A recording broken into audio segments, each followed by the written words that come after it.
नमस्कार मित्रांनो, मी शालिग्राम शिवकर, निसर्गोपचार तज्ञ. पहिल्या काळामध्ये भरपूर लोकांना शुगर, बीपी किंवा कॅन्सर अशा प्रकारे कोणताही आजार नव्हता.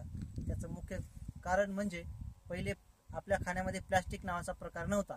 पण दैनंदिन वापरामध्ये आज हॉटेलमध्ये जा, रेस्टॉरंटमध्ये जा, कोणत्या पंक्तीमध्ये जेवायला जा, तर तुम्हाला प्लास्टिकचे द्रोण, प्लास्टिकच्या वाट्या, प्लास्टिकचे ग्लास, सगळ्या प्रकारचे प्लास्टिक तुम्हाला भेटतं. तर गरम भाजी आपण जे घेतो त्या प्लास्टिकच्या दुरणामध्ये घेतो, प्लास्टिकच्या ग्लासामध्ये थंड पाणी घेतो. त्याचे साईड इफेक्ट म्हणून आपल्या शरीरात त्याचे साईड इफेक्ट आपल्या शरीरात होतात. ते शरीरामध्ये प्लास्टिक जातं आणि आपल्याला वेगवेगळ्या प्रकारचे आजार होतात. तर आपण बघू शकता पहिल्या काळामध्ये अशा प्रकारचे आपण ह्या झाडाचं तर तुम्ही नाव माहीत असेल कदाचित तुम्हाला प्रत्येकाला. हा आहे पळस. तर ह्या पळसाचे अनेक फायदे आहेत. तर पूर्वी ह्या पळसाचा फायदा याचे द्रोण तयार केल्या जायचे. द्रोण तयार करून ह्याच्यामध्ये भाजी घेतली जायची. त्याच्यानंतर याचे पातळवळ्या तयार करायच्या, याच्यामध्ये जेवायचे लोक. आणि त्याचे परिणाम सांगायला गेलं तर की शुगर नावाचा प्रकार व्हायचा नाही, बीपी व्हायची नाही, कॅन्सर व्हायचा नाही. अशा भरपूर ह्या वनस्पती झाडामुळे फायदे व्हायच्या याच्यामुळे.